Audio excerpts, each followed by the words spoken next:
سوال مجھے کرنے ہیں۔ پہلا یہ کہ جو لوگ دنیا سے چلے جاتے ہیں ہمارے بزرگ،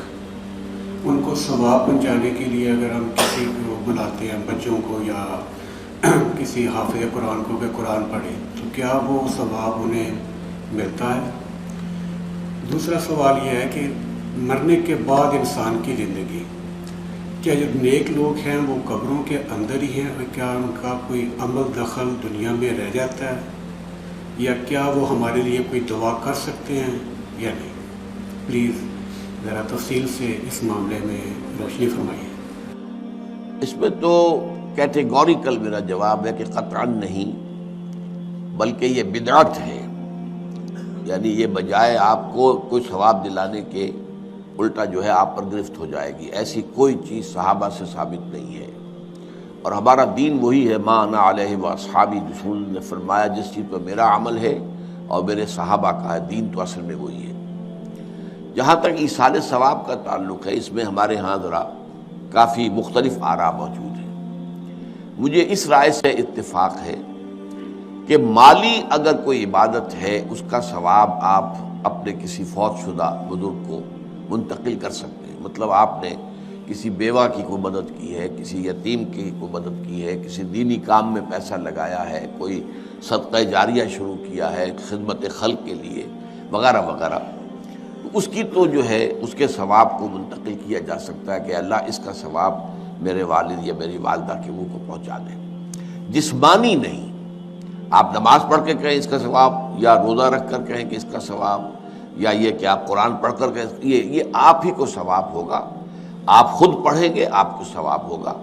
البتہ ایسے تمام افعال کے بعد جب آپ اللہ سے دعا کریں گے، یہ نہیں کہیں گے کہ میرے اس فعل کا ثواب منتقل کر دے، اے اللہ میرے والدین کی مغفرت فرما،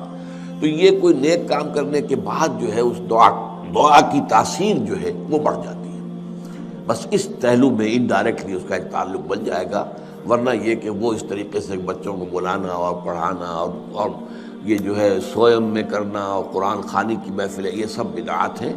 اور یہ در حقیقت دین میں اضافے ہیں اور ان کی کوئی حقیقت نہیں ہے۔ دیکھیے، انسانی زندگی کے یہ 3 دور ہیں: حیات دنیاوی، جو ہماری پیدائش سے شروع ہو کر اور ہماری موت پر ختم ہو جائے، پھر حیات برزخی، موت سے لے کر قیامت کے دن تک، اور پھر حیات اخروی ہے، قیامت میں ریزوریکشن کے بعد سے وہ زندگی جو ہے جو جنت یا دوزخ کی ہے۔ اس میں ان دونوں زندگیوں کے بارے میں تفصیل سے کوئی بات کرنا بالکل غلط ہے، اور اس سے فتنے پیدا ہوتے ہیں۔ ظاہر بات ہے کہ قبر، جسم تو قبر میں رہتا ہے، اس میں تو کوئی شک ہی نہیں ہے۔ روح کہاں جاتی ہے؟ کیا وہ بھی قبر ہی میں رہتی ہے یا کہیں اور چلی جاتی ہے؟ قرآن مجید میں سجین اور اعلیٰ علیین کا ذکر موجود ہے، لیکن یہ تمام چیزیں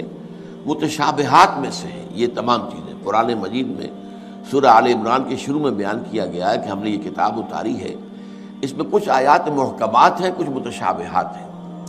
وہ متشابہات کا ایگزیکٹ مفہوم جاننا اس وقت ہمارے لیے ممکن نہیں ہے۔ یہ تو جب اس عالم میں ہم پہنچیں گے تو معلوم ہوگا کہ ہاں یہ بات تھی کہ جو قرآن مجید میں اس طور سے کہی گئی تھی۔ لیکن یہ کہ اس وقت جو ہے جتنا کچھ ہمیں حدیث صحیح میں مل جائے یا قرآن میں مل جائے،